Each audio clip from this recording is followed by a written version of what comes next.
Welcome, ladies and gentlemen, to the Film Club Podcast, where we deep dive into different aspects of cinema, directors, genres, actors, or franchises. It doesn't matter, because it's always fun at the Film Club. I'm Dean. I'm Becky. And this mini-series, we were talking about the Psycho franchise, and we're wrapping it up with... Psycho 4, The Beginning. That's right, Psycho 4, The Beginning, directed by Mick Garris, comes out in 1990. It is the last film of the canonical Psycho franchise, the last film with Anthony Perkins, our Norman Bates, and one of our Norman Bates. There's two in this movie, and it is the first one that was a made-for-TV movie. And how did you feel about this now that you have your newfound love for the Psycho franchise? Okay, just getting it out here. The first Psycho, masterpiece. Of course. Watched it a bunch of times. I think it's undeniable. It's one of Hitchcock's best, also thus making it one of the best movies ever. Psycho 2, way better than I thought it had any right to be. It's like surprising how good that movie is. He's been talking about this movie for weeks. I have. Since we watched it, I bring it up constantly. Psycho 2, straight banger. Then Psycho 3, I was like, Psycho 3, this is the one that's going to be bad. And it's gorgeous. Psycho 3 is a feast for the eyes. Is the script not great? Sure. Is some of the acting a little stilted? Fine. But it looks like fucking gas. It's so good. And there's lamps. Weird lamps covering dicks. And in Psycho 4, I'm not going to lie, I was hyped. I was so ready. I told you, I'm like, be ready for, not so much hype, not so much fanfare. But that's the thing. The rest of the Psycho franchise, I assumed was going to be trash because the first one starts so high. Yeah. And every other one I assumed was going to be significantly worse. And each one was way better than I thought it was. And then I put on Psycho 4. I was so excited. It opens up and I'm like, okay, all right, we're going to fucking do this. This is going to be good. And then it gets past the opening credits, and I'm like, oh yeah, this is a bad movie. Everyone, I'm sorry to say, we finally got to the first bad movie of the Psycho franchise. And this was Anthony Perkins' favorite of the sequels? Which that had to have been a thing he had to say for the marketing of the movie. I don't know. I mean, this one has a ton of Easter eggs. We go back to the original. I like the ending. The ending is good, but I almost feel that it's the proper ending that 3 should have gotten, but the studio wouldn't let him get. Yeah, that's how we should have ended 3. Yeah, and I that's the thing. Like, there's parts of this movie that are good. I think the ending is strong. Yeah. I think that there's some parts of the flashback sequences that work. Yeah. Not all of it, but some is good. But the framing device of this movie is so strange. Yeah. I mean, let alone, I think that was my biggest obstacle when I first watched this, because I think I saw the Psycho franchise when I was like a teenager. Okay. I just decided to, burn through all of them, and I was pleasantly surprised with 2, 3, and then we get to 4. And it's seeing Norman in a modern setting home that was just like, what? Yes, because Norman throughout the franchise feels like a man out of time. At least in 2 and 3. Yeah. He feels like a guy who's like a relic of the Hodunk 50s or the like pre-sexual revolution 60s. And in the second and third movie, he feels like, he's this relic of a different time thrust into this 1980s world, and he doesn't know how to like adapt. And that's kind of part of like some of the theme of the movie. And in this, he's so almost painfully normal. Yeah. And it feels so out of place because Norman's thing has always been he is awkward. He doesn't fit in. He is an ultimate other within the context of the film franchise. And the flashbacks also don't really help. Like, Henry Thomas does a great job as young Norman. Great job. But I can't see that Norman growing up to be the Norman that we know and love. The Norman we know and love, or not even that. The Norman we see in this movie. The Norman we see in this movie is like married. He has like a I'm assuming gainfully employed. He has like a loving family, and it's like, no, this doesn't translate at all to Yeah. what we're seeing. But that's putting the cart in front of the horse a little bit, because the movie itself, right? The broad strokes of how Psycho 4 comes to be, because we like giving context, A little bit.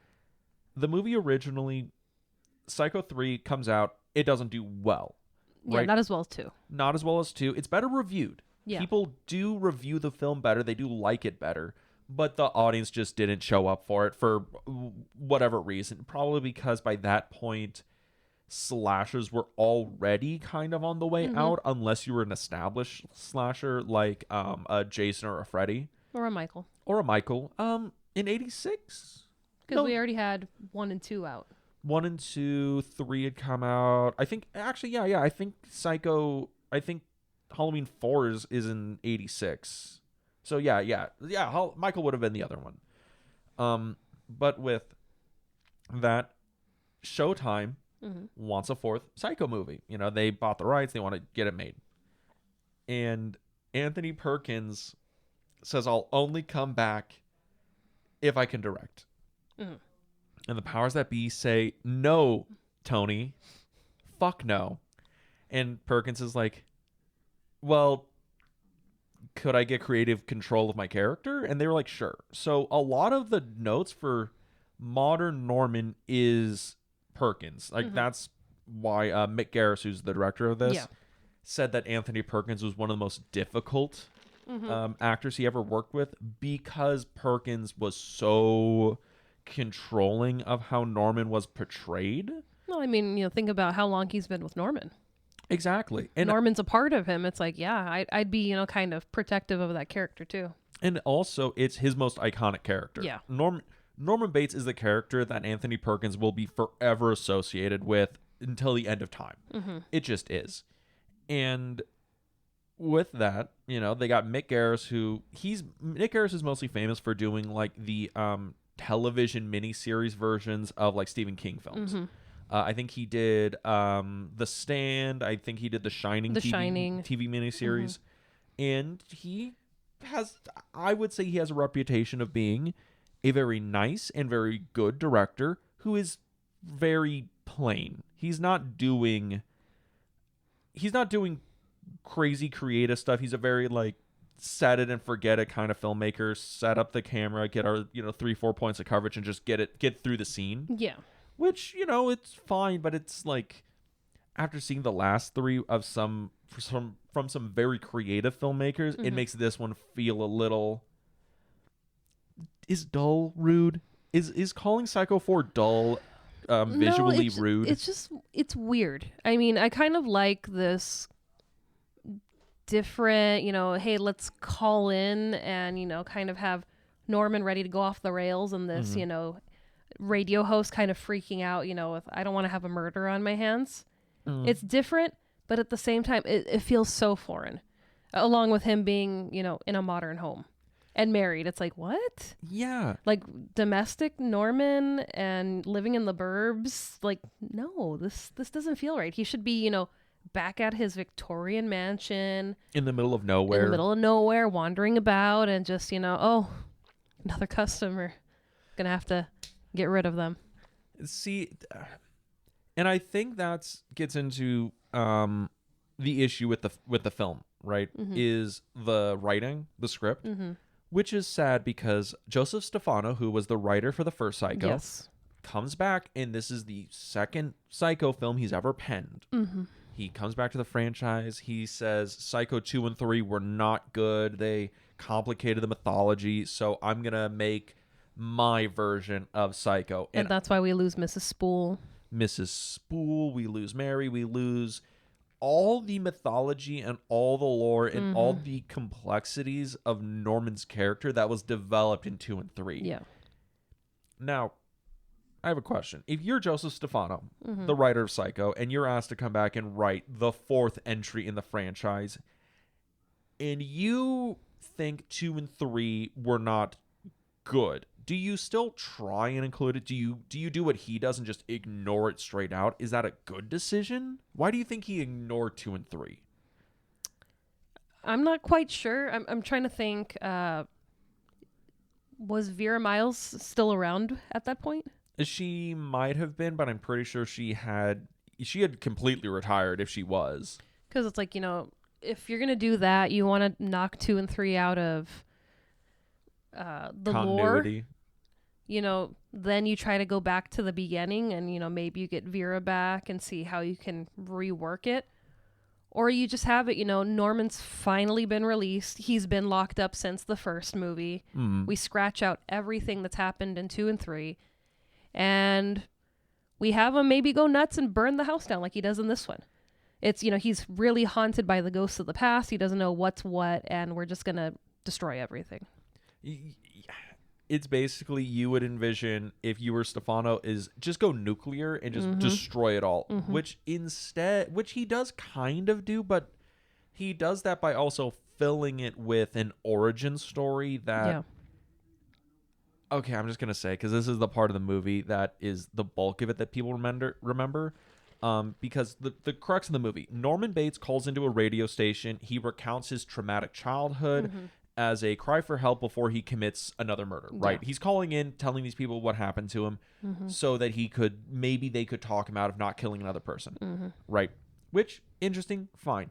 But the childhood, the traumatic flashbacks, the flashbacks in general are not interesting at all. They take away the mystery of Mrs. Bates's relationship with Norman, and it makes it so plain and dull and boring, because it's okay for everyone out there. Here is the gist of all the Psycho 4 flashbacks.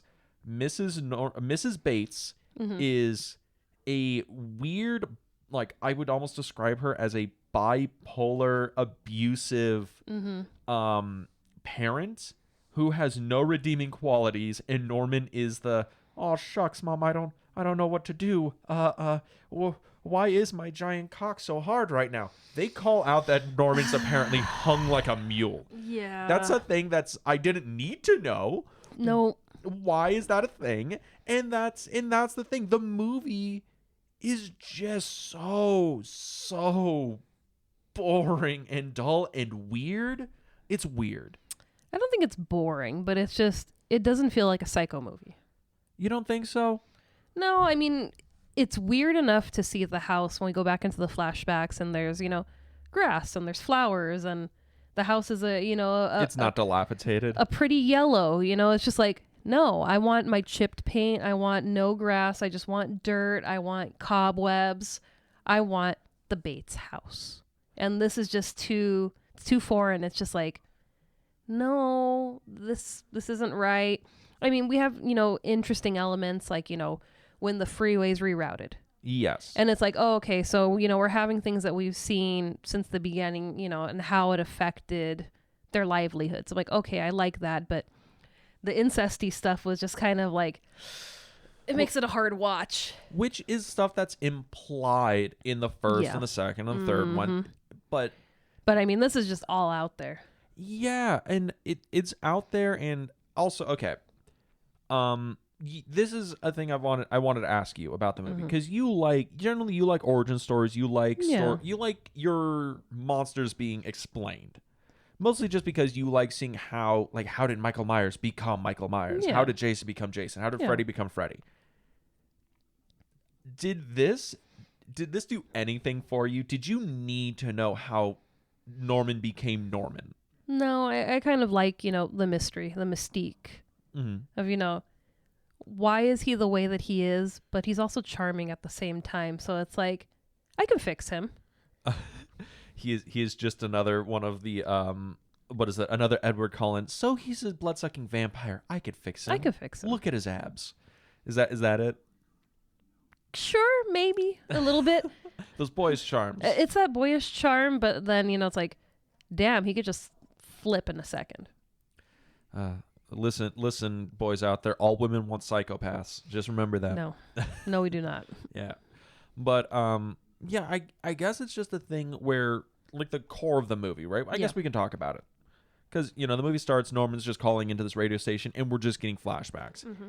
And we get to see Mrs. Bates for the first time alive. This is the first Yeah. time we see this character at all in any of the movies where she's still alive, and we get to kind of see what her relationship actually was to Norman. In this, she's played by Olivia Hussey, who we've seen before in Black Christmas. Black Christmas. We've done that episode. I think she's most famous for playing Juliet in Romeo and Juliet. Yeah, she played Juliet as a teenager. I mean, has a long filmography. Yeah, I was just trying to think what her biggest role is, but I guess she's been in a lot of stuff. It. Oh, that's right. Yeah, she was the adult Beverly in the 90s It miniseries. Which I can. one day we're going to do the It franchise. It'll be fun. But I digress. Are you checking out her filmography real quick? Yeah, just a quick peek.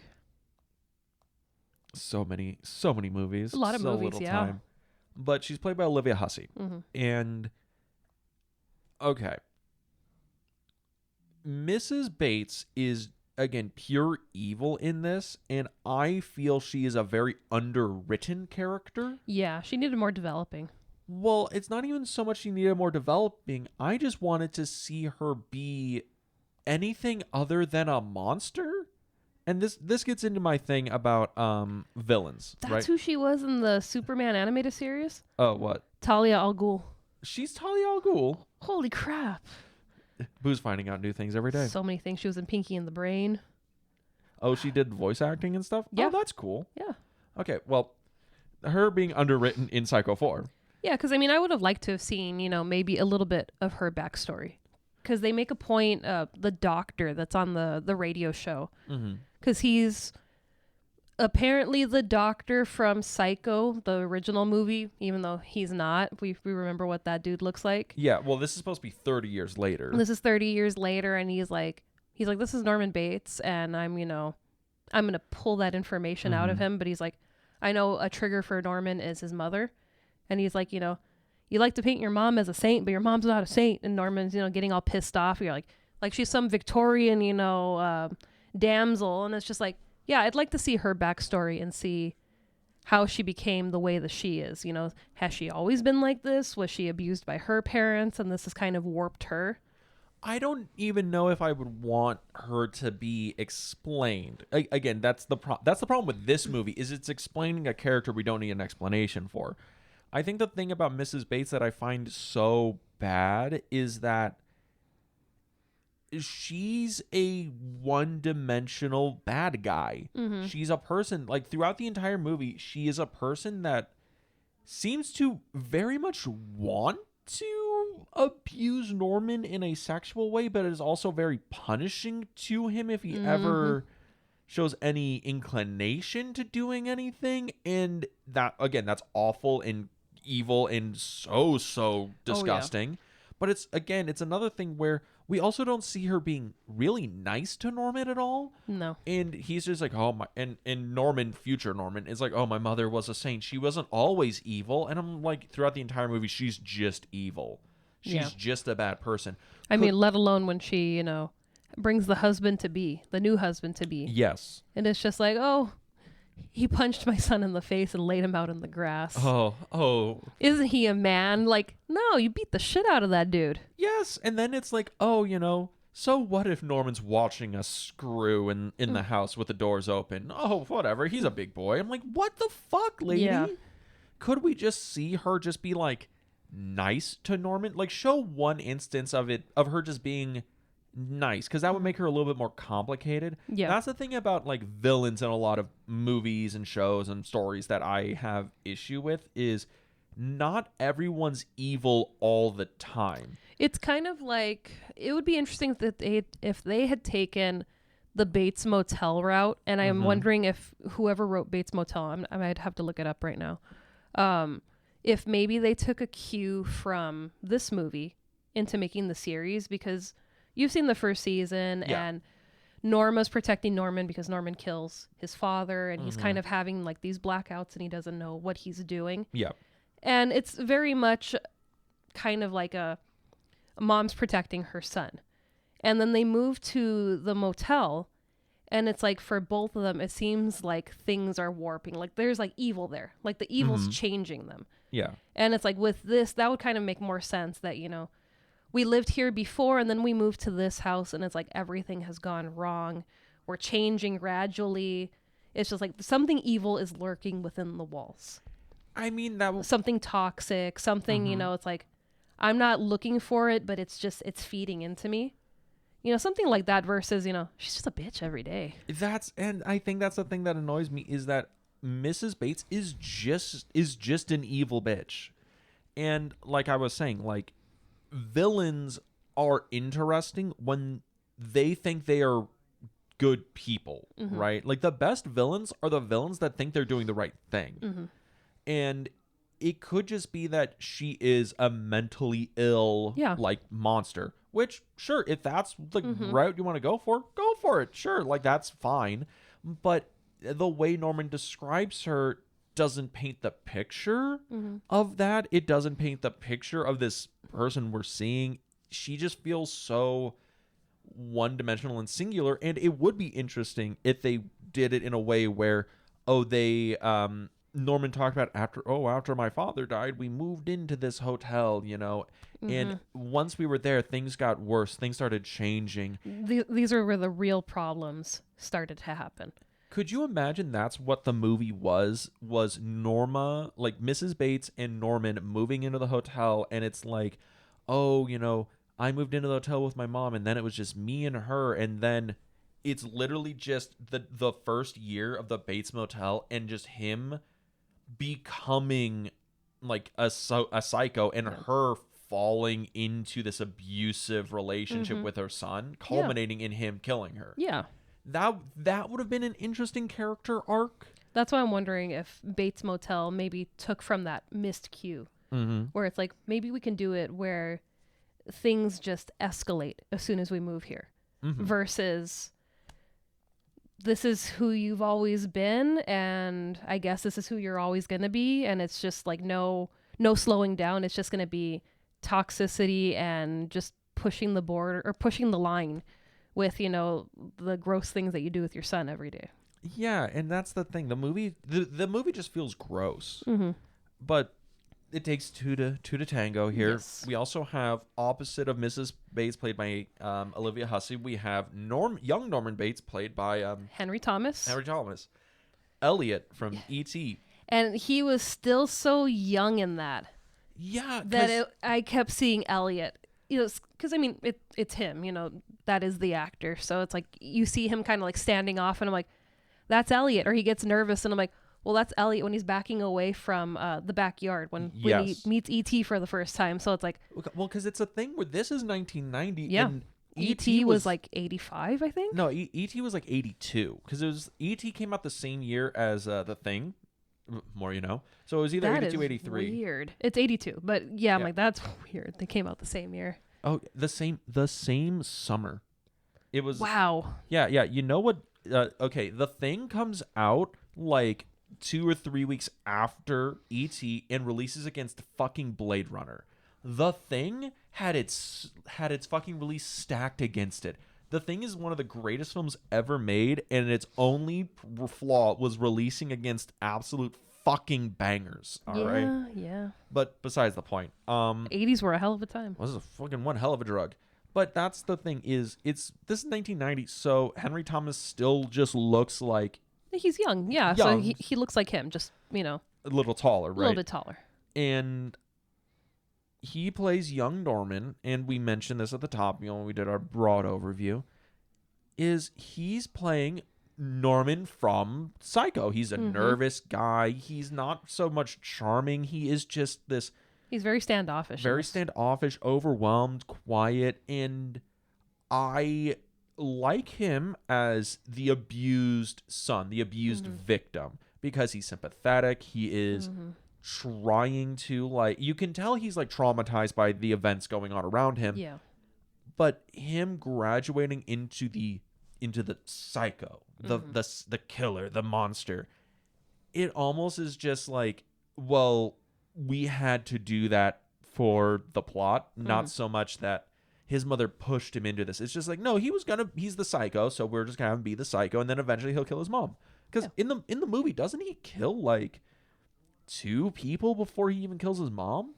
Or because No. the movie's structured weird. Because at first Yeah, he because kills. the girl, the first kill that we see, the girl that, just keeps throwing herself at him like, girl, She- thirsty as fuck. Like, my God. I love the way this movie opens, or the flashbacks opens. Norman's like, I'm gonna tell you about the first time I killed somebody, and I don't know who the actress is. It looks like Brittany Murphy. I don't think it is. No.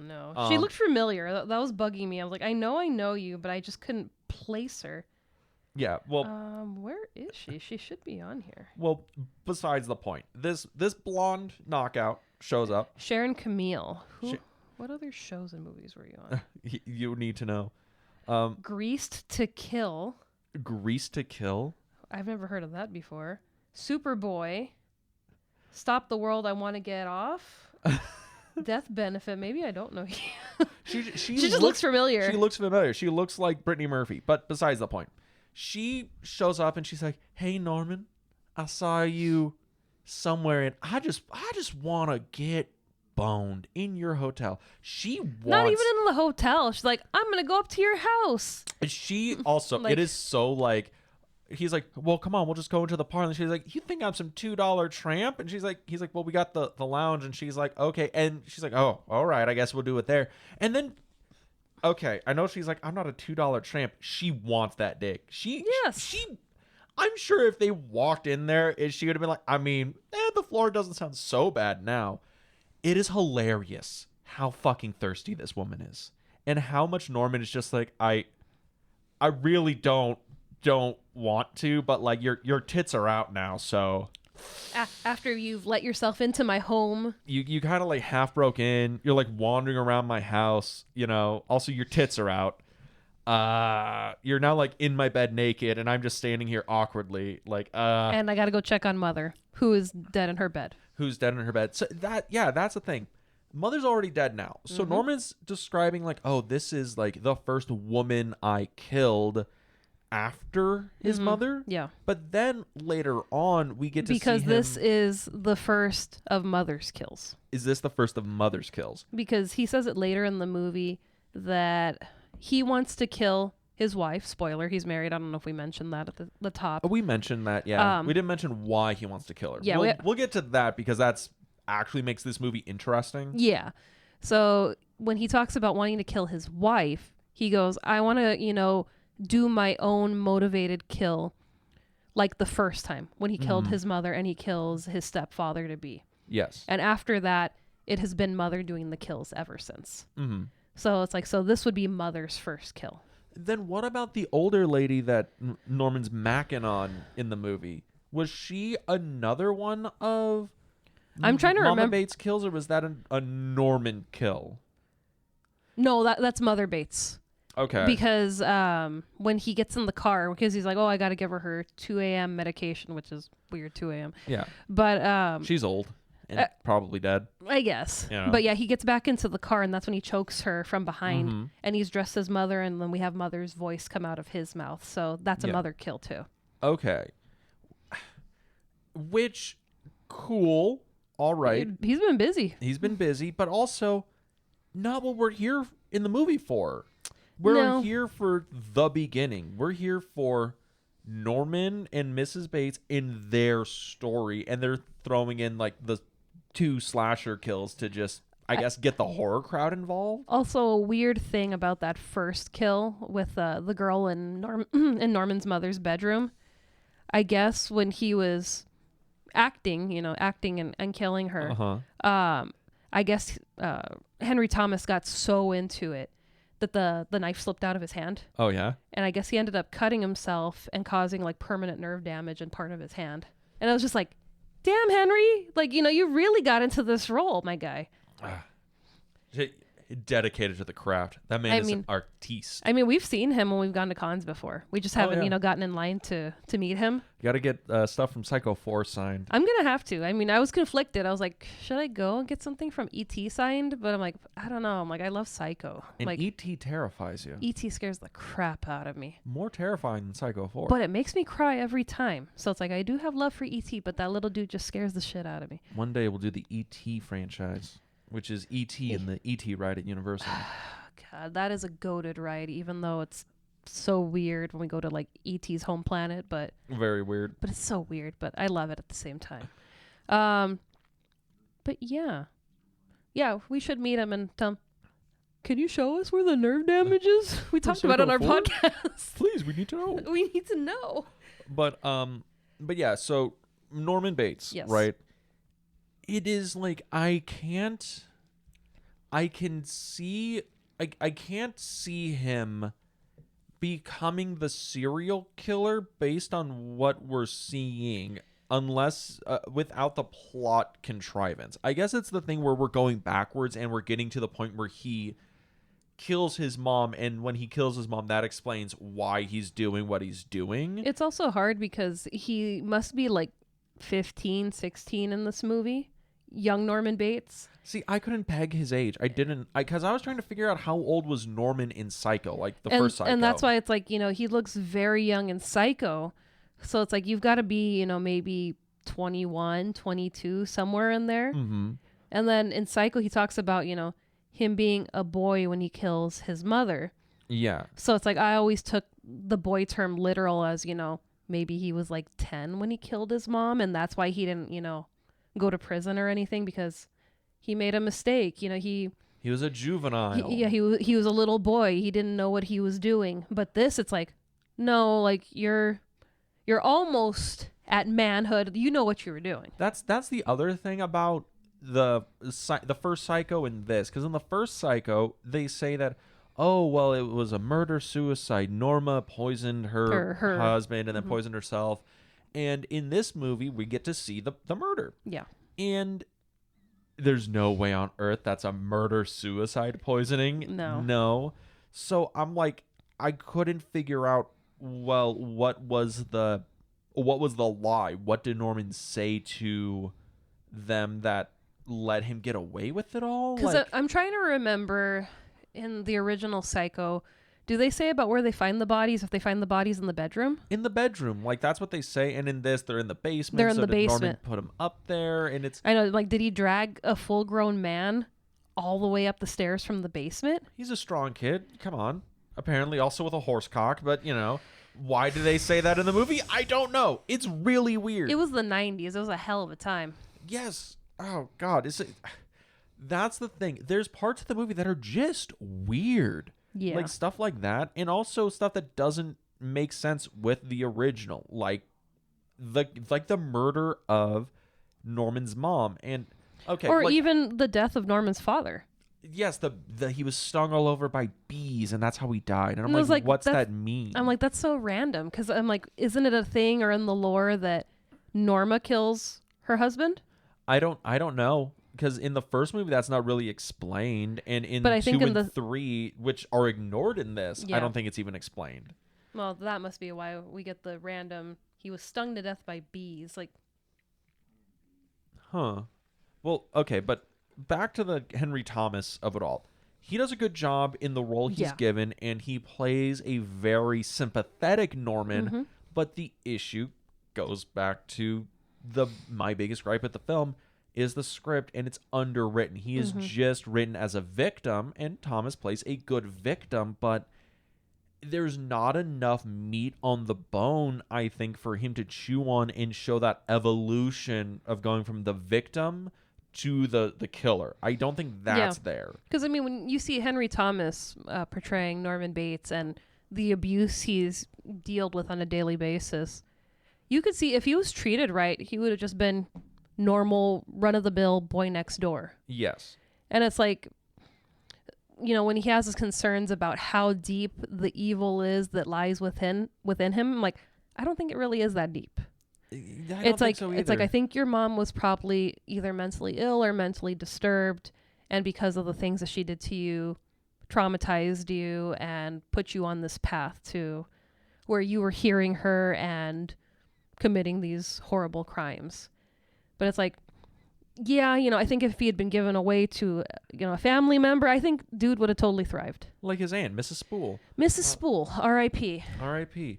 But yeah, it's like there's so much of the movie between these two where their relationship is just so plain, straightforward, Yeah. abuser and abusee, Mm-hmm. and there's not enough complexity between that relationship to make you feel like, okay, well, Mrs. Bates is abusive, but she really cares about Norman. She doesn't. She hates him. She hates the fact that she had a son.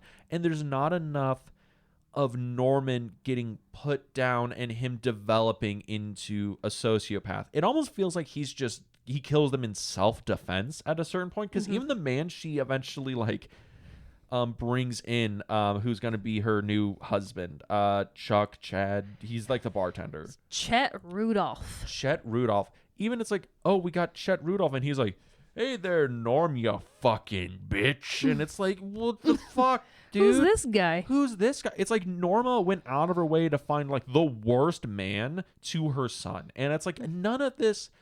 I always felt from watching the first movie that Norman killed his mother because she was going to like leave him.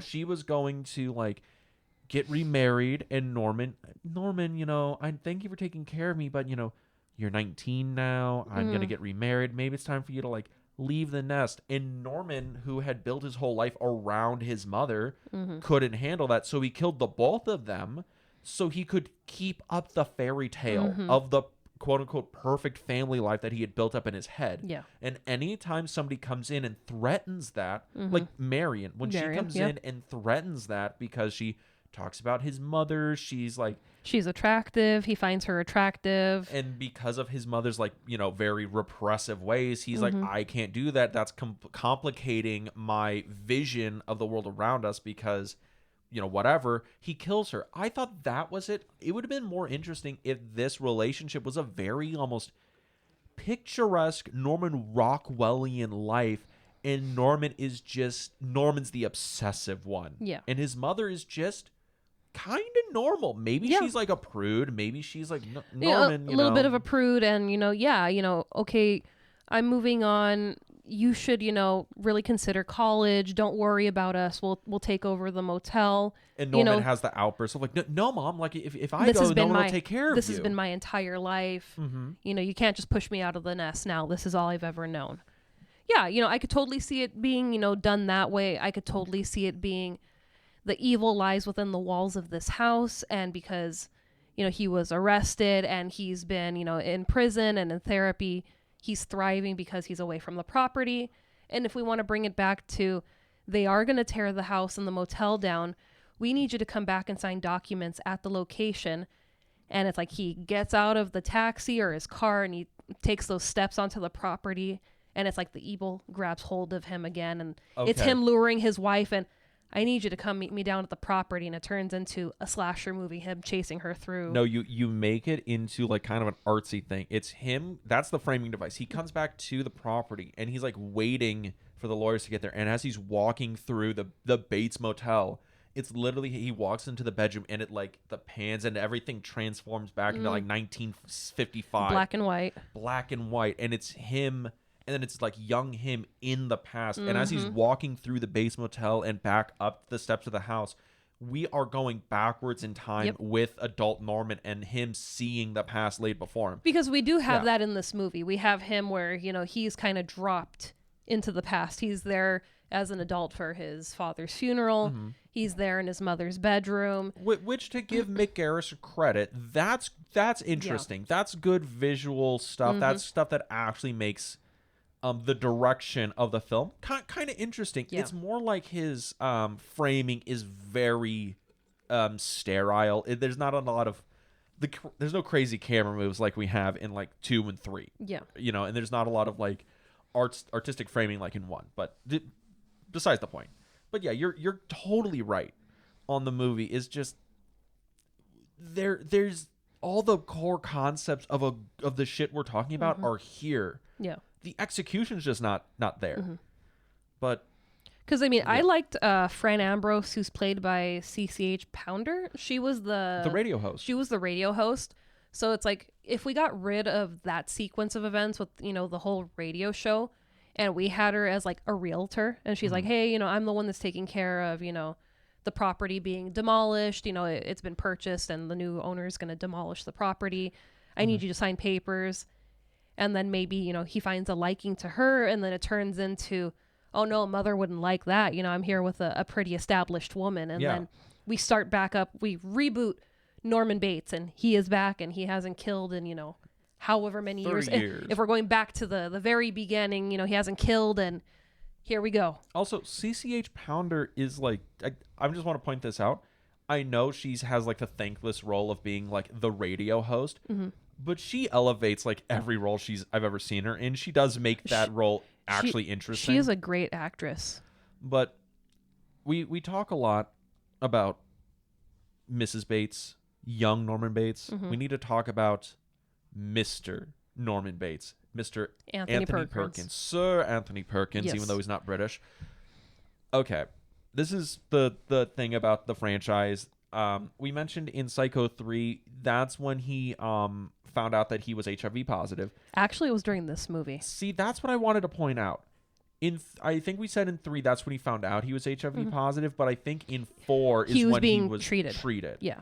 And in 4 he's being treated for HIV.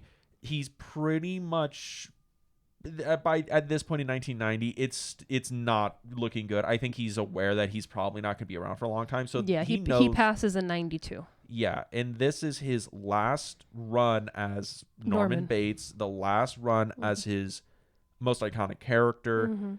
And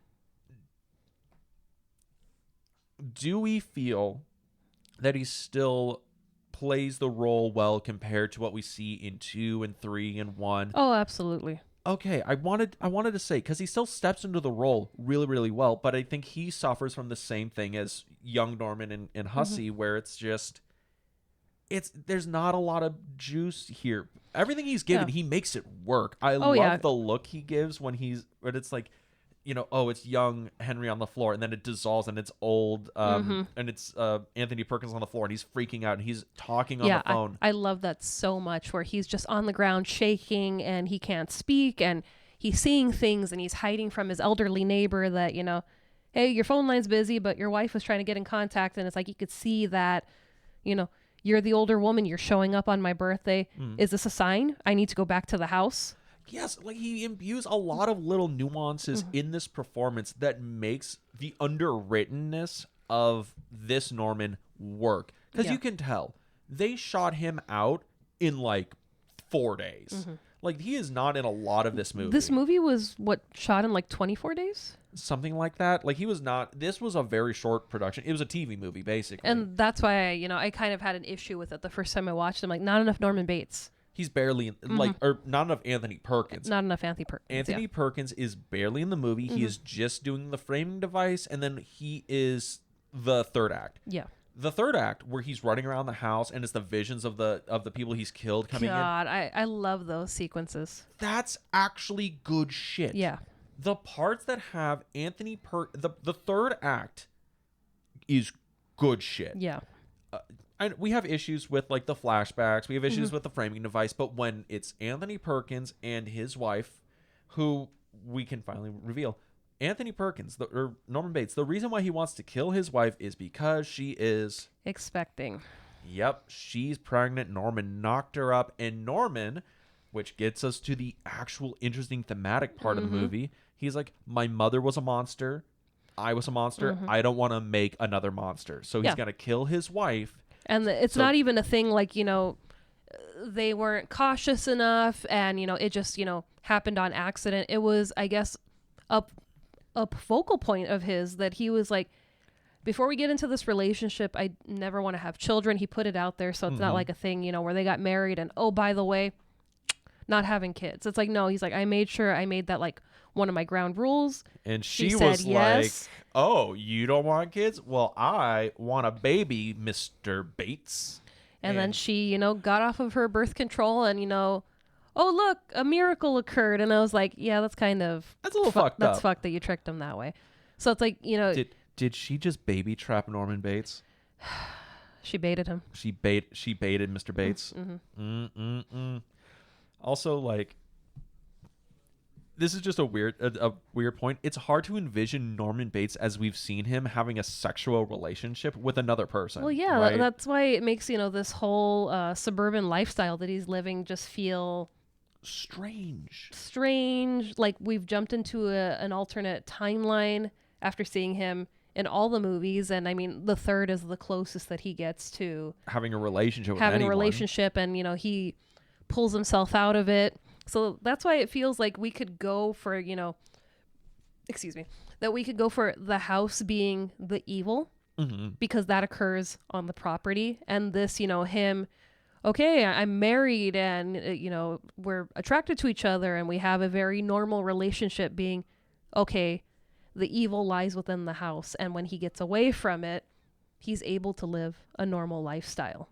See, I get that, but that might make it too mythical. Like, might make it too... But that happens with all the slasher movies. Yeah, It goes Crystal to- Lake, Elm yeah. Street, yeah. Yeah, I mean, we go past just, reality into this is, a super unicorn kind of killer. It's just like, huh? Well, They can never die and they regenerate limbs. Just like, what? And that's the thing where I don't think that would work for Norman, or at least the Psycho franchise, because Norman works because he's so normal and mundane kind of thing. Or, It could have been something as simple as they used lead paint on the house. It's true. There's some conspiracy theories about lead paint and violent crimes. You guys could look it up. Put your tinfoil hats on, go on the ride. They use the same paint for the motel and the house, and you're just constantly around. Norman's constantly repainting things. Is Norman eating paint chips? Is that what's causing him to be crazy? Well, I mean, what was it, Psycho 3, when he's stuffing the birds and then he's using the same knife for the peanut butter and the crackers? God damn it, you're right. Which that's the most psychotic Disturbing, thing yes. in the entire franchise. Yes. But old Norman, or Anthony Perkins, like that third act, Yeah. when he goes back to the house, he draws his wife in. He's going to kill her so that she can't give birth to another monster. And he corners her. He's got the knife, and she says, "Don't I count? I'm not a monster. Don't I count? I'm also bringing a life into this world, and you're not that person anymore. Like, we can make good, blah, blah, blah, God. Yeah. We'll raise a good person." And Norman finally comes to his senses. He drops the knife. And then she freaks out. Yeah, she freaks out a little bit. Because he's like, I need you to not run. And then she takes off, and he's like, damn it, you just started the game.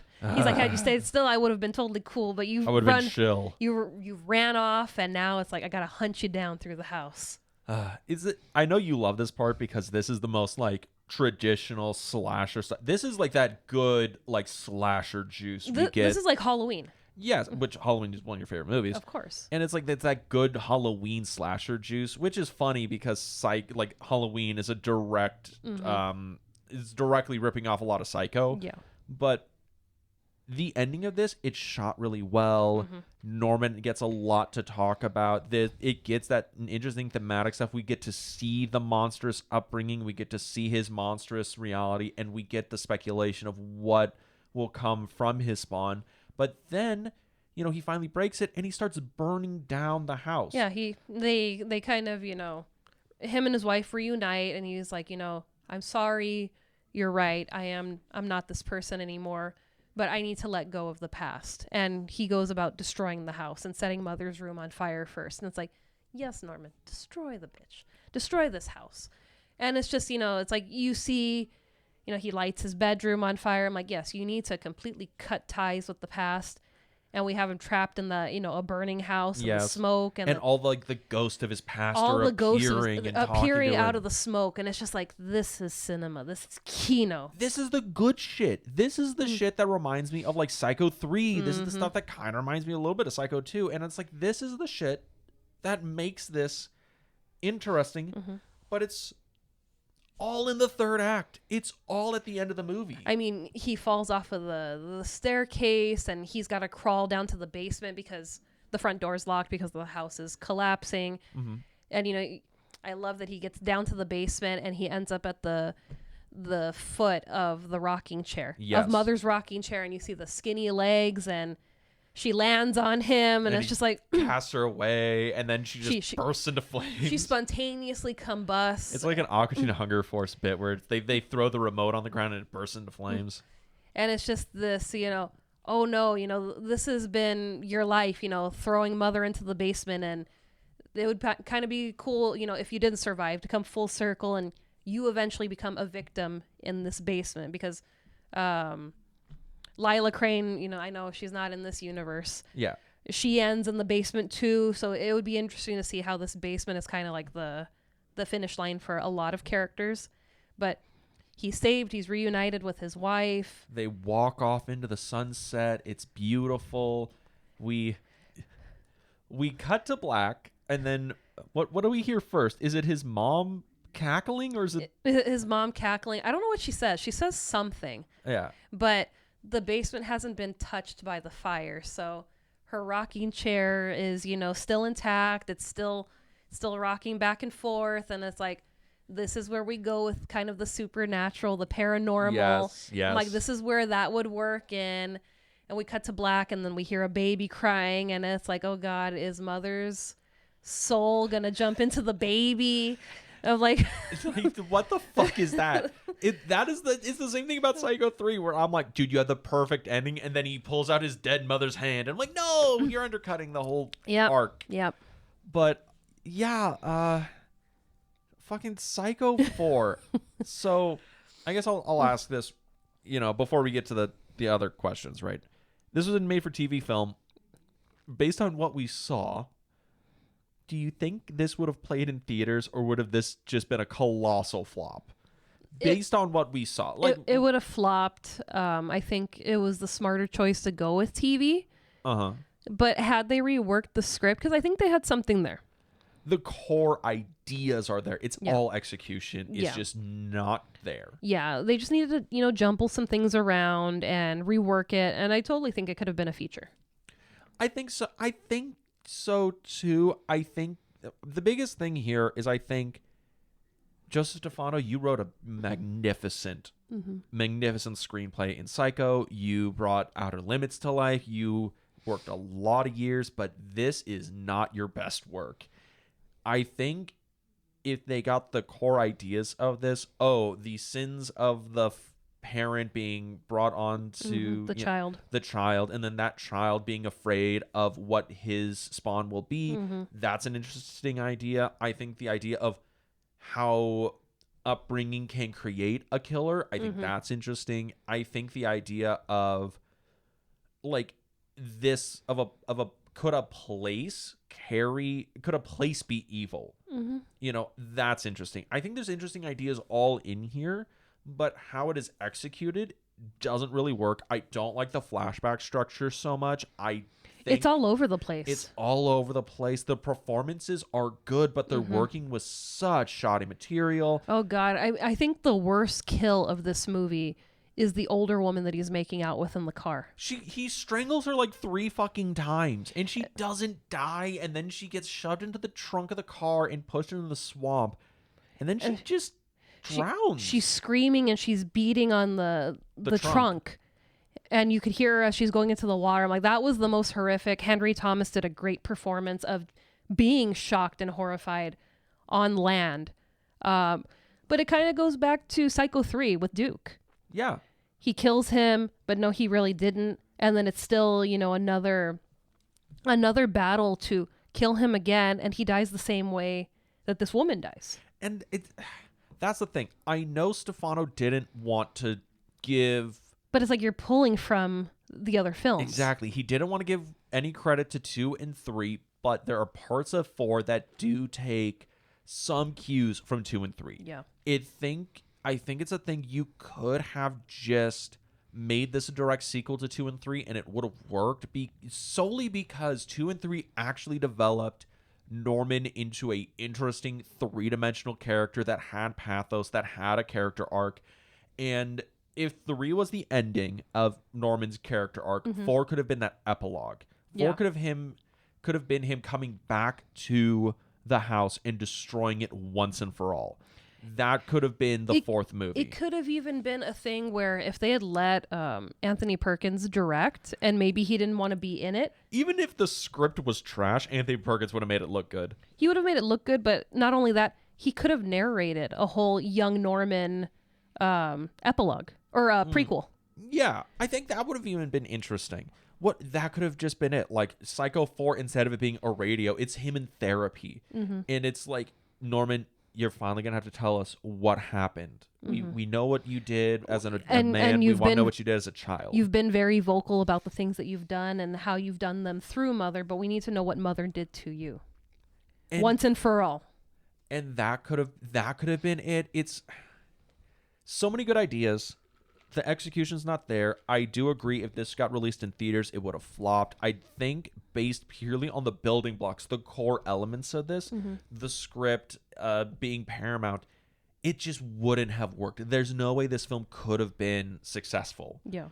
And I think that kind of goes into answering the question we've asked of all of these. Is this a good sequel and a worthy end to the franchise? If it's just the third act, it's kind of a worthy end of the franchise. Yeah. But the rest of the movie makes this a really bad entry into the franchise for me. It just feels so alien. It doesn't feel like it's part of any of the other movies. And I don't know if it's because it wasn't filmed here. It was filmed in Florida.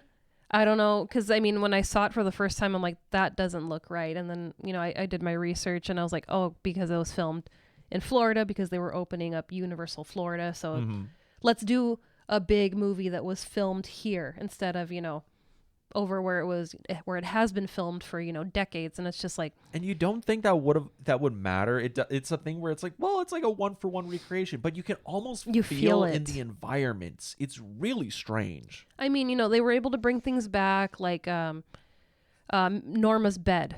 That's the original bed from the original Psycho. Yeah. So it's like, we have stuff that's, from the past, but it's just, I don't know. It feels like we're in an alternate timeline in this movie. You're right. The best way to describe it, it feels alien. It doesn't feel like a sequel to any of the movies we've seen before. It barely feels like a sequel to the first one. Yeah. Which is pretty bad because if you're trying to ignore the continuity of 2 and 3, you really should be married to the one film you're drawing and off I mean, of. it doesn't make sense, even if it was a TV movie, why they wouldn't have trusted Anthony Perkins because he did such a good job with 3. Well, because 3 flopped. Yeah, but I mean, he directed it and he directed the fuck out of it. And it was a lot better than what it could have been. I mean, who knows what they would have tried to bring to 3, but I'm like, no, that's the only option for how 3 should have ever been. And it's the thing where I don't know why they wouldn't give Perkins the reins to direct it.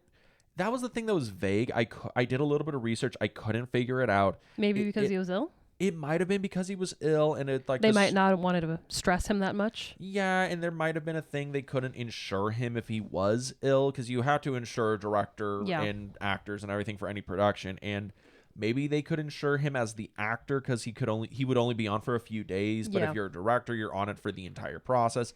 I'm not really sure, but if he directed this, even with the poor script, he would have known how Norman's character would have gone and made that a little bit more whole. And if nothing else, it would have looked fucking good. Oh, yeah. Everyone out there, watch Psycho 3. Anthony Perkins cooks in that. But Psycho 4. Any last thoughts? Definitely watch it if you're gonna watch the entire franchise. That's not one where, let's just leave it out to leave it out. Like, you got to give all of the films their due, and who knows, maybe you'll enjoy it.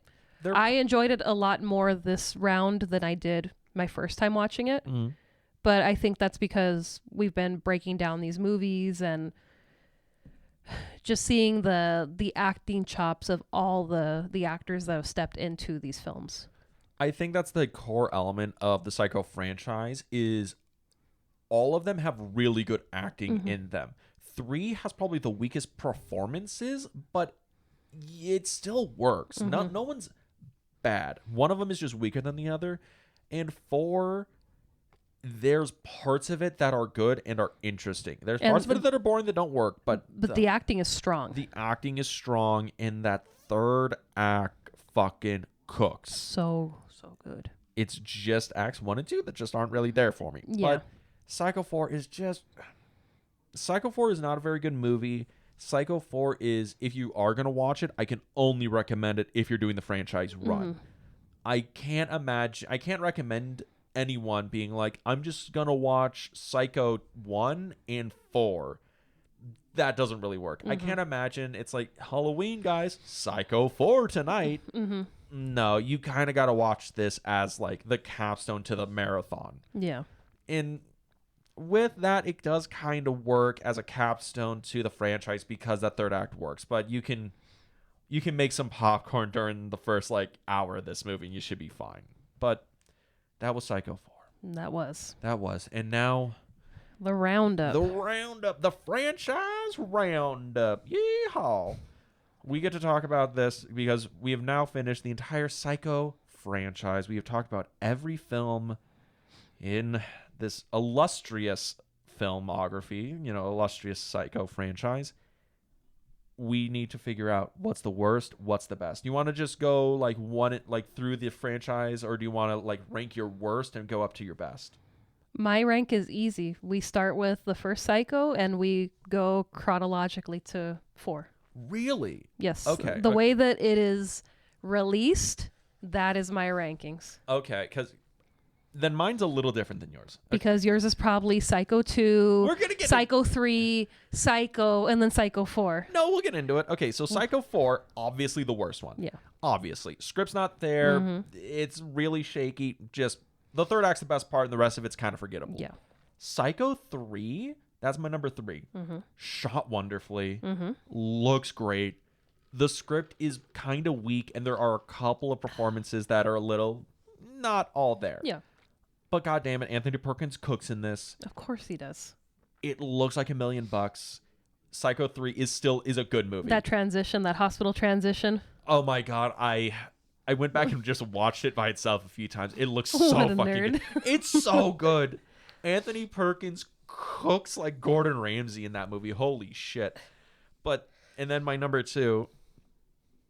Okay, I know Psycho's a masterpiece. I know Alfred Hitchcock is a god, but you're really gonna do it? yes, but Psycho, it doesn't deep dive into the psychology of Norman. Norman is just the villain, but the best movie in this franchise, and I'm so mad at saying it, is Psycho 2. Psycho 2 is like the perfect Dean movie. You said it. Psycho 2 is a pairing with Psycho. I think that's actually what it is.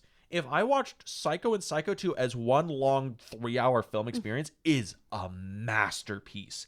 We get to see the full arc of Norman in this killer, and then Norman kind of getting released, and Norman trying to figure out his life, and all this conspiracy, and all this cool shit. Psycho 2 slaps. I am so mad about. Okay, don't be wrong. The first Psycho is a masterpiece and one of the greatest films ever made. But in terms of a franchise of just these 4 films on their own, not including all the history and all the revolutionary stuff that Psycho did, Psycho 2 cooks. Somewhere Sir Alfred Hitchcock is doing. And for those that are listening, I just slapped my forehead because he's like, all the money I put into Psycho, I changed the way that we saw film, only for this white boy many years later to say Psycho 2 is better than my film. That's the thing. Psycho, I completely give, is the greater artistic piece. It is a great film. It is a masterpiece. It is probably Hitchcock's it might be Hitchcock's best movie. All right, and it's yet great. Here Brandon and I are saying you're really gonna dig Psycho 2, and you're like, you guys are making fun of me. I hate you. And we're like, just watch the damn movie. Just watch it. Why are we making fun of you? Watch the movie. And now I watch it. And now you're like, 2001, Psycho 2. I think that this is over 2001. Psycho 2 is just such fucking magic. I think I created a monster. Watching Psycho 2 is like exactly what I want out of out of any sequel. It's exactly what I want out of like a lot of movies. It just fucking works. And again, So when are we getting Ragdoll 2? Give me time. Let me cook. All right. But We can go back into our notes. oh yeah, we do have some notes for Psycho. Ragdoll 2. Yes. Not Psycho 2, Ragdoll 2. Uh-huh. And I think you're going to look at my notes and see my notes are more in line with Psycho 2. And you were like, no, but I don't see the story going that way. And I'm like, And look, now I get it. I get it. thank you. Psycho 2 is a masterpiece. And again, I am saying this purely in context of this as a 4-film quadrilogy, as a franchise. Yeah. If I'm taking them one at a time, okay, I really like Psycho 2, I ain't gonna lie. But if I'm taking them one at a time, Psycho changed cinema. Psycho's a goddamn masterpiece. It's amazing. But as a franchise, as these 4 films, I think it peaks in Psycho 2. I think the franchise peaks in 2. I think 3 is like not on par with 1, but 3 is still like a solid entry. I think it's a respectable movie. It's complementary to 2. Exactly. Complementary to 2. And 4 is just like the sad like the sad winding down of the franchise. Yeah, because if you had ended with 3, you would have ended really strong. And then, you make 4 something special, something different. Yeah. You make 4 the epilogue to the story. You make 4 where Norman's free and he's going back to the house one last time just to finally put it all behind him. And what we got in 4 really is not exactly that. But the Psycho franchise overall, Psycho franchise kind of cooks. Told you. Psycho franchise better than the Jaws franchise. Oh, absolutely. Psycho franchise better than the Leatherface franchise? 100%. The Psycho franchise better than Twilight. Better than Twilight franchise for me. That's a hard one. It's really a hard one. I'm trying to think of all the franchises we've done on the podcast. It's 2 deep loves, but I mean, I've loved Psycho a lot longer than I've loved Twilight. Psycho's been a part of my life for a lot longer. I look at the franchises we've done on this show, and I think Psycho's the #1 franchise. It's 3 bangers. It's 3 straight bangers and one kind of like not good movie that's at least kind of interesting. Let me say something controversial. Shoot. And it's not controversial to, the film world. I think it's controversial to you. I don't think I've ever heard you talk about Back to the Future with so much excitement and enthusiasm as you talked about Psycho 2. Is Psycho 2 better than Back to the Future Part 2? Ooh, better than Back to the Future Part 2? Because they're both sequels. They are both sequels. Ooh, that is an interesting question. Okay, because the first Back to the Future is a goddamn cinematic masterpiece. 2 elevates the first one. I think I still like Back to the Future Part 2 more. I think yes, Back to the Future Part 2 I like more. Do you like it more because Elijah Wood's in it? A little bit. He does play the kid of the arcade. Mm-hmm. I think I do like Back to the Future Part 2 more, but there is a world where I would go back and watch Psycho 2 before Back to the Future Part 2. Because I feel like Back to the Future, you need to watch 1, 2, 3 as like, and just to go. Yeah. Like just all of them at once. I don't think they are complementary by themselves, except obviously the first Back to the Future. You can watch Back to the Future by itself and it's perfect. Mm-hmm. But I don't think you can watch Back to the Future Part 2 by itself and it just work. I think you need the context. You need not even the context. You want like that lead up to the story and you want the outro to the story, because that's the beauty of Back to the Future is parts 1, 2, and 3 create a singular arc for Marty McFly that flows through the entire 3-film narrative seamlessly and perfectly. If you're just watching 2, you miss the first part of that arc and you miss the end part of that arc. 2 is like a perfect middle ground. 2 is a great movie. Yeah. But I want to watch all 3 of them together. Psycho 2, oddly enough, probably works a little bit better. Just, it's a Saturday night. I just want to pop on a movie. I'll just pop on Psycho 2 and it's a good self-contained story. They also give you context about what happened in the previous movie. Yes. So it's like you get a little bit of a refresher as the movie's starting. So it's not like I really should have sat down and watched the first movie before I jumped into the second one. It's like, no, we have a little bit of a breakdown of what just previously happened. and why he's being released from prison. They do the perfect thing that all the Friday the 13th movies do. They show you the last like 5 minutes of the previous one to give you that brain refresher and get you back into like the ongoing narrative of Jason Voorhees. And in Psycho 2, they do the same thing, and it's a nice self-contained little story, and also it's working off of Psycho, which is so iconic, and I've seen it so many times, I'm good to go. With Back to the Future, because that's what you're comparing it to. Back to the Future 2, great movie, but I would want to watch that as the marathon of the three. As a whole of the three, because I think they work best as a whole of the three. I can watch the first Back to the Future by itself millions of times, no worries, because it is a perfect self-contained little story, even though it has a little sequel bait at the end.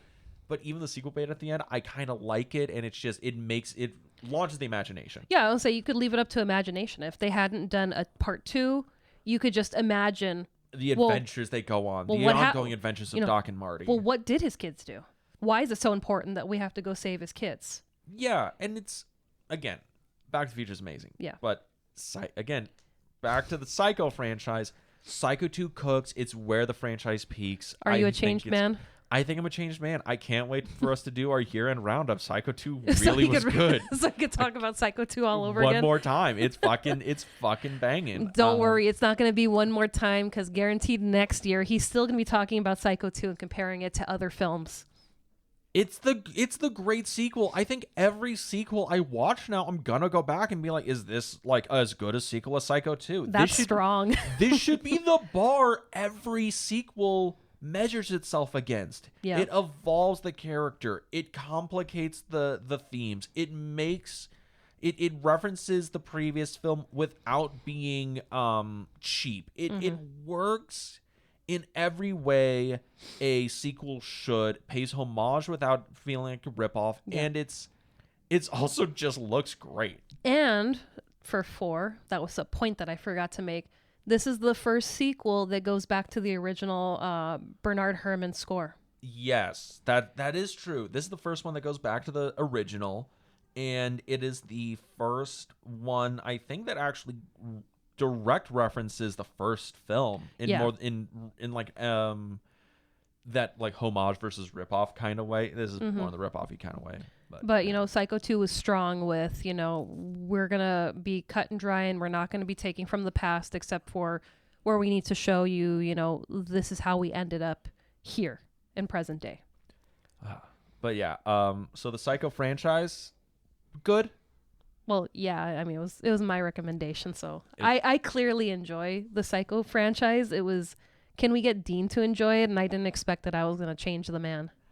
I enjoyed this so much. It's so fun. It's so good. Again, everyone out there, I'm not joking. I would 100% like recommend watching the Psycho franchise. It's actually a rewarding experience. But that is the Psycho franchise. It's okay. We'll talk about Psycho 2 again. It's over. It's all over. But what will we be doing next? Because it'll be December. Well, we're currently in December. I mean, not when we're recording this, but when you guys are watching this, it'll be December, which means that we're going to be doing our holiday episode that was picked by you. That's right.